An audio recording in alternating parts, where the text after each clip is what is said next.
Hi y'all, I'm Shantavia and welcome to my channel. This is my first YouTube video, and this video is going to be about my experience at the MEP station.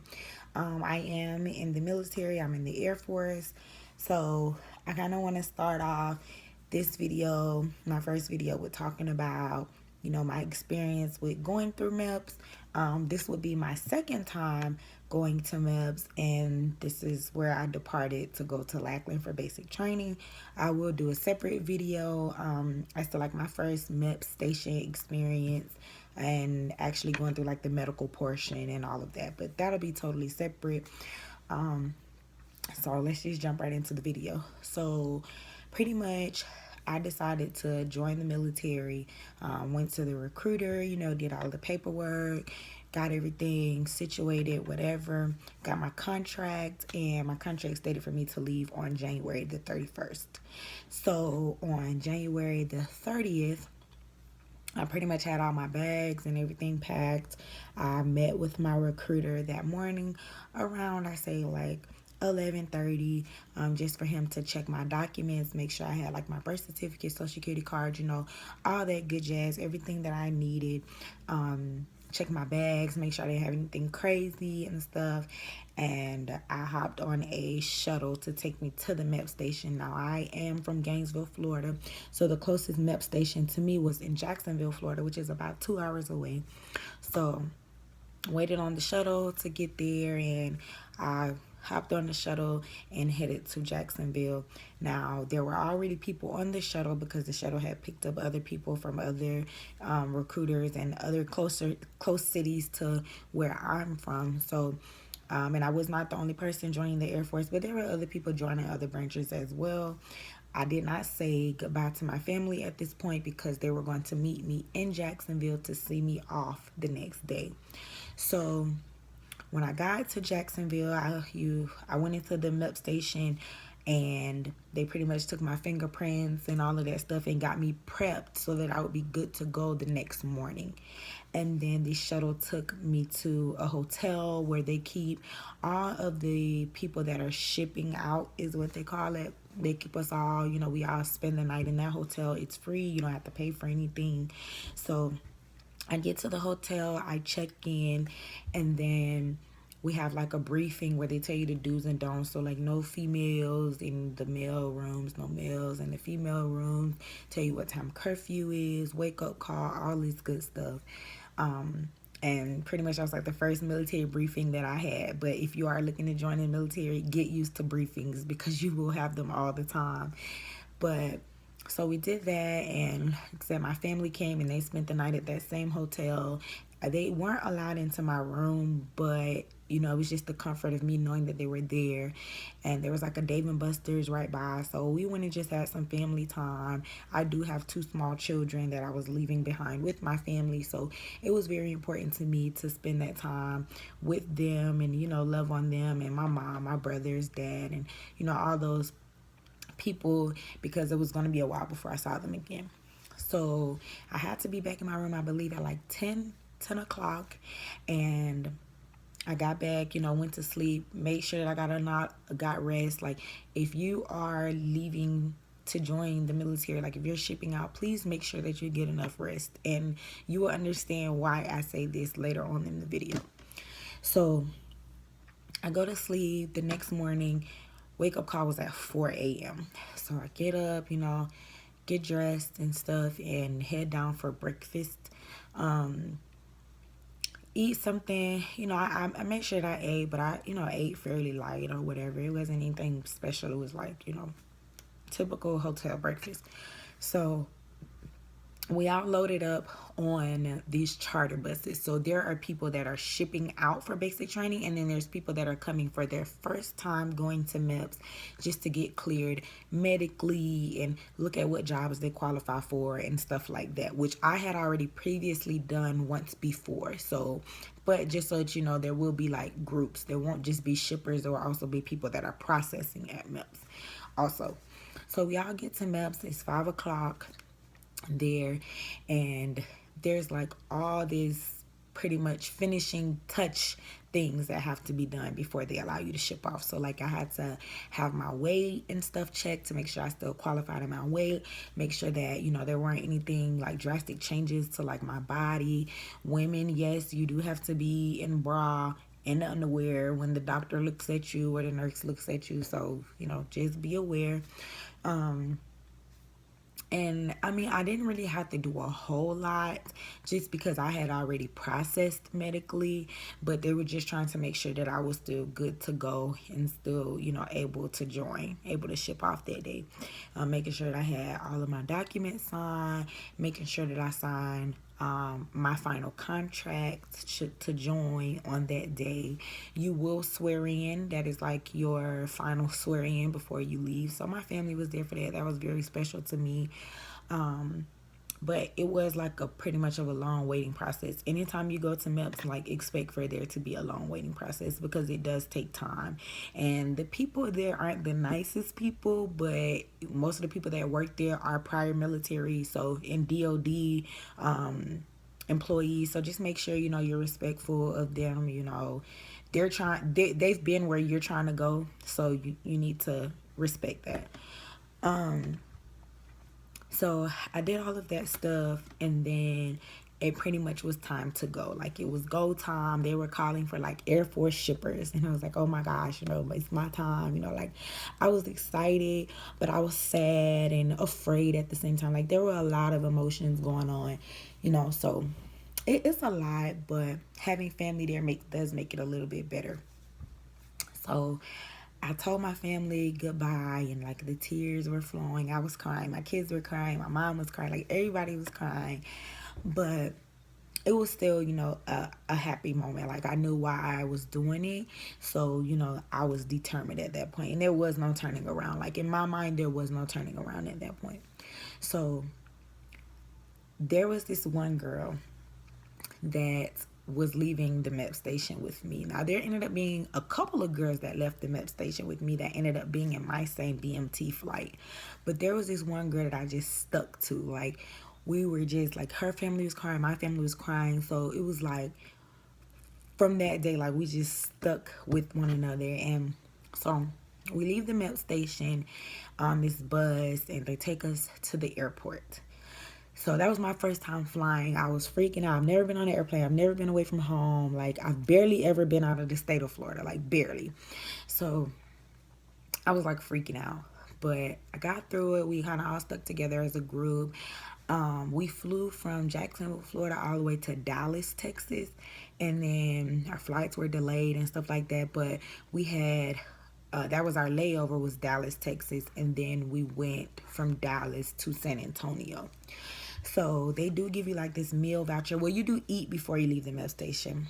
You do eat lunch. They do feed you. But then they give you this meal voucher ticket that is good. I think it has like $27 on it or something that you can eat to get you something to eat, like at the airport or whatever. So we chose to eat once we got to San Antonio.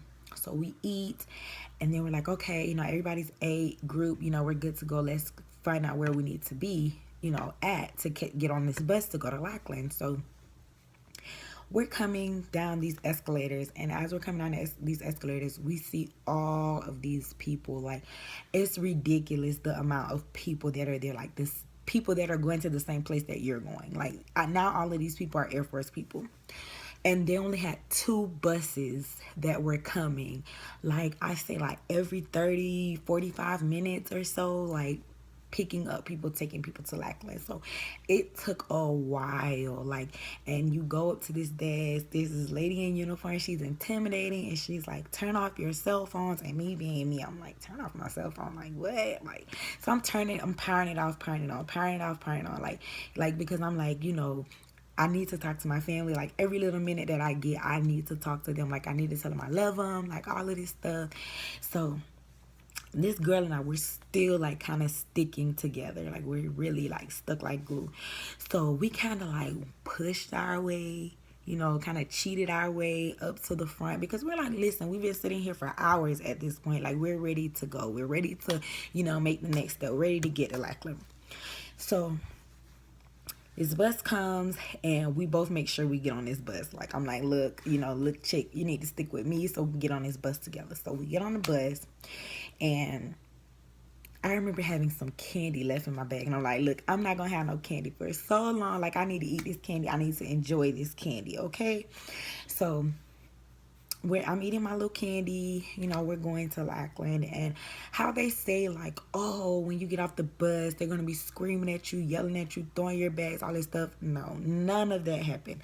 None of that happened. Like, you have this envelope that they give you at MEPs, and it has, like, a lot of your records and all this good jazz about you and stuff in it. And they tell you, do not lose this. So when you get off the bus at Lackland, they tell you to separate based on like reserve and active duty and guard. So I think the reservists and the guard are together, and then the active duty are like together, and you stack all your envelopes up together. And then they take you into this building. I think it's called the PD something. There's this one particular building at Lackland. It's like a big auditorium like thing. Once you go there, you'll know what I'm talking about if you're joining the Air Force. So you go into this room, into this building, and then you go into this room. They issue like your parka, which is like your jacket, raincoat type of thing, a book bag, like with toothpaste and all of this stuff in it. So I'm telling y'all, like, if y'all are, spending money trying to get all of this stuff, like, trust me, you will not need it, because I brought so much stuff and I did not need it, because they're gonna put it in your bag and you're gonna end up paying for it anyway. So like, just have like little toothpaste or whatever just to get you through, like your day at MEPs or whatever. But when you get to Lackland, they're gonna give you all of this stuff in a black book bag. Like, they're gonna give you a black book bag. You don't even need a black book bag. Like, so they give us all of this stuff, and y'all, mind you, by this time it's literally like 2:00 in the morning. So I've been up from like 5:00 in the morning on January the 31st. It's now like February 1st, and it's literally like 2:00 in the morning. So after you get your stuff, kind of like issued to you, you write your name on this little Velcro thing and stick it on your book bag and all of that. I'm trying to remember like bits and pieces and stuff. And then they don't really want you to talk. Like, they tell you don't talk. So once you get that, you come out and you go into like this auditorium of the same building, but it's like this auditorium like room. And they give you like this box lunch. It's like a brown box with like, it has Oreos in it, a nasty sandwich, like a nasty juice. Like, it's not the best, but you really want to try to make it, eat it, try to eat it. I didn't eat mine. I ended up being hungry as hell. Like, really try to, eat it. I had ate at the airport, a couple of hours prior, so that kind of was time, y'all. I really wasn't hungry, and I was nervous and afraid and stuff. So, but try to eat it. And when you're sitting there, you can't talk. Like, they want you to just, look at your stuff, whatever. They do not want you to say a word. So they give you this paper, which is with their like your orders, and it has your social security card, your social security number on it. So you do want to try to protect that, but they say to hold on to one, like fold one up, and they give you this ID pouch thing to hold on to, and they want you to put your social security card in it, your driver's license, or whatever important like cards or whatever that you have. You stick that in there, and then you stick a copy of your orders folded up in that. So we sat there for a while, and then they started to call names. Now, the names that they're calling as they're telling you all to line up are the girls that you're going to be in a flight with. So the same girl that I had left, a couple of the girls actually that I had left, like, I'm in my hotel, I'm on a temporary deployment, y'all, and I'm sitting here, and one of the lights just came on for whatever reason. I don't know. Oh, it's out again, so excuse me for that. But all of the girls that I traveled to Lackland with from Jacksonville ended up being in my flight, which was super exciting for me, because this one girl that I had been kind of, clinging on to for dear life ended up being in my flight. So they call us and they line us up, and they tell us to walk out in this hallway, right? So they had given us this book, which you will learn is your BMT SG, your BMT study guide. Like, it's what you would do an end of course exam on at the end of BMT. And like, you will learn to love your BMT SG because your MTIs will force you to love your BMT SG. So they walk us out in this hallway and they tell us to sit down on the floor. In the like main hallway of this building, they tell us to sit down on the floor and pull out your BMTSG and study. And I'm like, study? Like, what the hell am I studying? But they're like, study, read your books. I'm like, okay, cool, whatever. So we're sitting there and it's probably like 3:30 in the morning by this time, maybe 3:30, 4 o'clock in the morning. So sitting there for a while, like we sat there for a while, y'all, like literally like a while we sat there. And I'll say maybe like 4:30, somewhere in there, we hear like this clacking on the floor, and it's like clack, clack, clack. And I'm like, y'all, what the hell is that? Like, we're freaking out. And it's the MTIs, and you see them like, it's like a freaking flock of them, and you're terrified because they wear these hats and they have these things on their shoes, these little clackers or whatever on their boots, and you can hear them like as they're, you know, walking on the floor, and you're like, oh my gosh, here we go.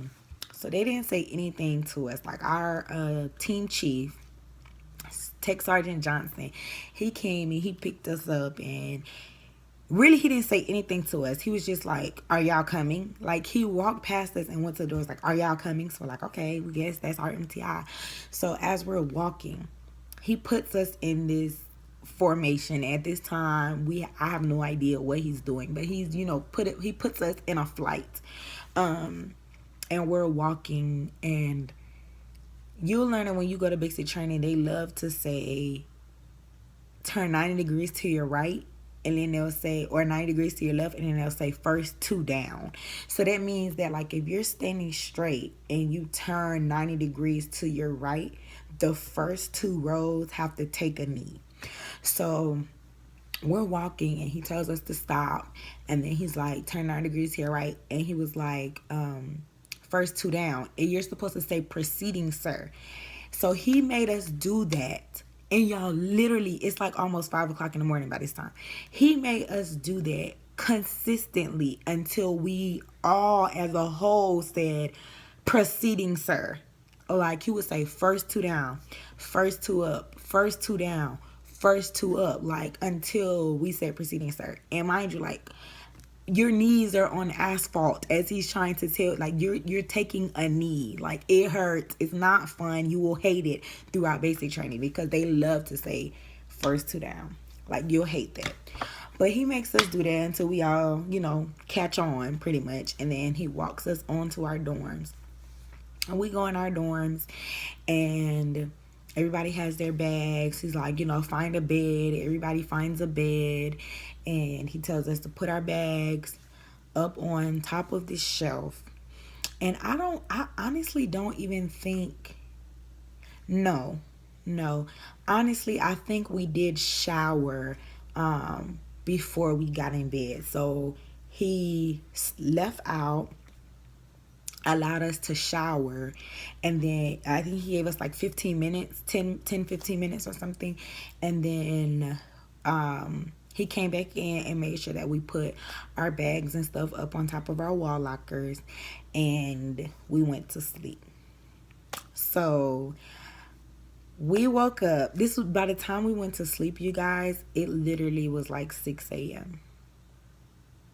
6 a.m. that we went to sleep. We woke up around 9 a.m. to all hell breaking loose. Literally, like, all hell breaking loose. And I will tell you guys all about it in my next video. So thank you for watching. I hope you enjoyed it.